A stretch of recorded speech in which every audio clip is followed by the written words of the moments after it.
Assalamualaikum warahmatullahi wabarakatuh. Bismillahirrahmanirrahim. Alhamdulillahirabbil alamin wassalatu wassalamu ala Rasulillah wa ala alihi wa sahbihi wa mawalah. Hadirin yang dirahmati Allah Subhanahu wa taala di mana saja berada, para pecinta ilmu dimanapun berada, semoga Allah Subhanahu wa taala merahmati kita semuanya dan senantiasa memberikan taufik kepada kita untuk senantiasa semangat dalam menuntut ilmu. Pada kesempatan ini kita akan melanjutkan kajian kita pada channel YouTube Dermansyah Official Al-Faqir. Mudah-mudahan ada manfaatnya. Kita akan melanjutkan kajian pada kitab Syama'il Rasulullah sallallahu alaihi wasallam untuk mengisi waktu luang kita pada hari ini. Bismillahirrahmanirrahim. Qala al-muallif rahimahullahu taala nafa'ana Allahu bihi wa bi'ulumihi fid dharain amin. Faslun fi bayani jumlatin ukhra min adabihi sallallahu alaihi wasallam, yakni suatu fasal yang menerangkan tentang adab mulia atau perangai daripada baginda Nabi sallallahu alaihi wasallam dalam kitab Syama'il Rasulullah sallallahu alaihi wasallam yang disusun oleh Syekh Abdul Somad Al-Falimbani. Kita telah sampai pada halaman yang ke-32. Dan pada hari ini kita akan membaca pada halaman yang ke-33. Bismillahirrahmanirrahim. Qala al-muallif rahimahullahu taala nafa'ana Allahu bihi wa bi'ulumihi fid dharain amin. Wa ma khuyyira baina amrayni qattu illa ikhtara aysarahuma illa ay yakuna fihi ismun aw qati'atu rahimin fayakunu ab'adan nasi min dzalik. Hadirin yang dirahmati Allah Subhanahu wa taala, salah satu daripada perangai atau budi pekerti baginda Nabi sallallahu alaihi wasallam itu, sifat beliau adalah wa ma khuyyira baina amrayni, tiadalah ia Nabi sallallahu alaihi wasallam ketika diminta untuk memilih dua perkara, illa ikhtara aisarahuma, kecuali Nabi sallallahu alaihi wasallam akan memilih perkara yang paling mudah.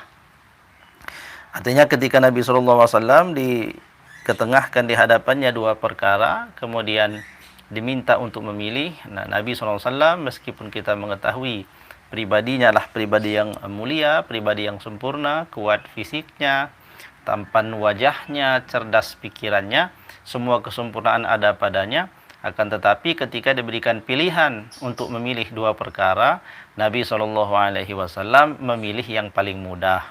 Nah, ini sebagai pelajaran bagi kita semuanya, terutama di dalam hal-hal ibadah. Ketika kita ini ditengahkan di hadapan kita dua jenis ibadah, maka mengikuti Nabi kita pilihlah ibadah itu yang paling mudah. Kenapa Nabi SAW mengajarkan kita untuk memilih yang paling mudah? Karena ibadah itu sebenarnya dinilai daripada konsistensinya ataupun keistiqomahannya. Jadi Nabi SAW lebih menyukai dan lebih menyatakan lebih baik amalan yang sedikit, yang mudah tetapi secara terus-menerus, secara istimror, ketimbang ibadah yang berat-berat tetapi hanya dilakukan sesekali saja. Nah, inilah makna ataupun ajaran daripada baginda Nabi yang diketengahkan kepada kita. Kalau ada dua urusan perkara, maka pilihlah yang paling mudah. Illa ayyakuna fihi ismun aw qati'atu rahimin fayakunu ab'adan nasi min zalik. Kecuali dalam pilihan tersebut ada sesuatu yang haram, maka meskipun mudah tetapi haram tidak boleh dipilih. Nah, ketika Nabi SAW ada di hadapannya perkara pilihan dan di antara pilihan itu ada perkara yang haram, maka Nabi SAW adalah orang yang paling menjauhi daripada perkara yang haram tersebut. Sehingga Nabi SAW tidak pernah terjerumus kepada sesuatu yang salah. Nah, ini berlaku untuk semua perkara. Jadi perkara apa saja yang sifatnya pilihan, kita diberikan kesempatan untuk memilih, maka pilihlah yang mudah-mudah. Jangan mengambil yang berat-berat. Khawatir kalau kita ini memilih yang berat-berat, kita tidak bisa istiqomah. Kita mungkin bisa melakukan itu 1 atau 2 hari, tapi hari ketiga, keempat, dan seterusnya itu menjadi sesuatu yang tidak bisa kita lakukan. Dalam hal kebaikan itu yang bagus adalah yang terus-menerus. Tentu saja jika kita mampu melakukan sesuatu yang besar tapi terus-menerus itu lebih baik. Tapi tidak banyaklah orang yang mampu itu. Maka kita memilih perkara yang mudah tapi istimror. Jadi ibadah yang terbaik itu adalah yang secara terus-menerus. Wa ma kana ya'tihi ahadun min hurrin aw 'abdin aw amatin illa qama ma'ahu fi hajatihi, dan tiadalah ketika ada yang mendatangi Nabi sallallahu alaihi wasallam, apakah orang itu adalah orang yang merdeka, aw 'abdin atau ia budak, aw amatin atau seorang hamba perempuan, illa qama ma'ahu fi hajatihi, yang tujuannya itu datang meminta pertolongan kepada Nabi sallallahu alaihi wasallam dalam sebuah hajat, tiadalah Nabi kecuali akan mengabulkan hajat tersebut dan akan membantu orang untuk menyelesaikan hajat itu. Semua yang datang kepada Nabi tidak pernah pilih kasih. Yang datang raja dibantu, yang datang tokoh masyarakat dibantu, yang datang budak dibantu, yang datang orang merdeka dibantu. Tidak pandang-pandang bulu, siapapun yang datang punya hajat kepada Nabi, maka Nabi akan memperlakukannya dengan perlakuan yang mulia.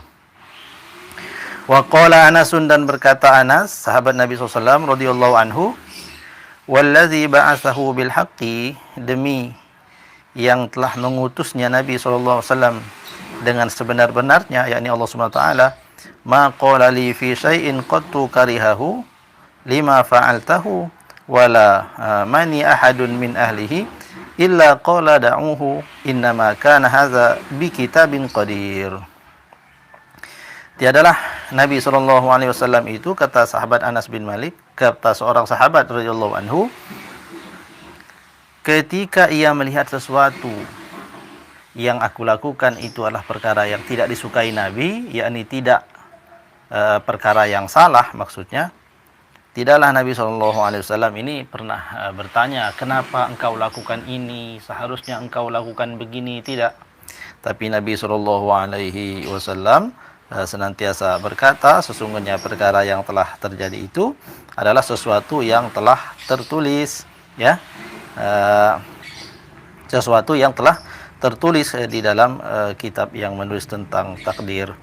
Wala mani ahadun min ahlihi illa qala da'uhu innama kana hadza bi kitabin qadir, dan tidaklah ketika aku telah melakukan sesuatu yang keliru atau salah itu, kata Anas, lalu ada orang yang datang kepadaku mencaci maki ataupun mencela diriku, kecuali Rasulullah akan mengajak aku, kata Anas, tinggalkanlah ia, sesungguhnya semua itu telah tercatat di dalam kitab dan sebagai sesuatu yang telah ditakdirkan.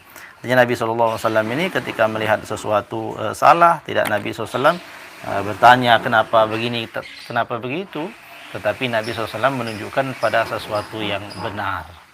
Jadi tidak mempertanyakan sesuatu yang telah terjadi.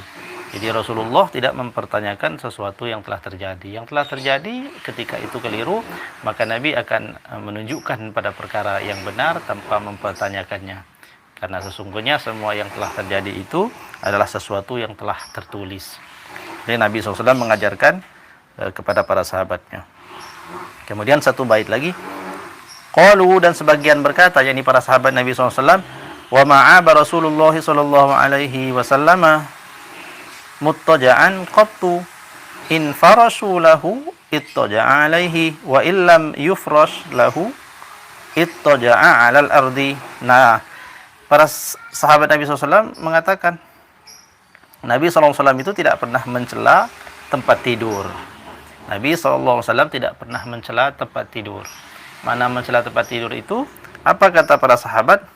Jika dihamparkan pada Nabi SAW itu tikar tempat tidur, maka Nabi akan tidur di atas tikar tersebut. Akan tetapi jika tidak dihamparkan tikar dan tidak tersedia tempat tidur, maka Nabi SAW akan tidur di tanah. Demikianlah perang yang mulia baginda Nabi SAW senantiasa menerima apa yang ada di hadapannya. Sampai pada tempat tidur pun, ketika dihamparkan tikar tempat Nabi tidur, maka Nabi akan bersyukur dan tidur di atas tempat itu. Tapi kalau tidak dihamparkan di tempat itu, tidak ada tempat tidur, maka Nabi SAW tidur saja di tanah. Demikianlah sifat qanaah daripada baginda Nabi sallallahu alaihi wa alihi wasallam. Mudah-mudahan ada manfaatnya. Mohon maaf atas segala kesalahan dan kekeliruannya. Semoga Allah memberi taufik kepada kita untuk senantiasa semangat dalam menuntut ilmu. Amin ya rabbal alamin. Kita cukupkan dengan lafaz hamdalah dan doa kafaratul majlis. Alhamdulillahirabbil alamin. Subhanallah bihamdihi, subhanakallahumma bihamdika, asyhadu an la ilaha illa anta astaghfiruka wa atubu ilaik. Wallahu a'lam bishawab. Wallahul muwaffiq ila aqwamit thoriq. Assalamualaikum warahmatullahi wabarakatuh.